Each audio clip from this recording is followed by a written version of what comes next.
Hello, I'm Carrie Theater. I'm with Group 9, and I'll be talking to you about what happens after a flipped classroom and you go back to having a face-to-face classroom.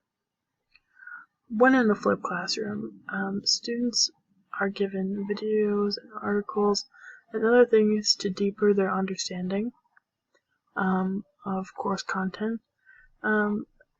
This is very helpful to them, so when they come back to the classroom, all the students are on the same page and they all have around the same understanding, and they got to work at their own pace. They could speed up some videos, slow them down, pause whenever they needed to, take notes if they wanted to, but it really makes their education individualized. So when they come back to the classroom, all the students have the same understanding. The teacher will have a understanding of where the students are lacking and where they need more help.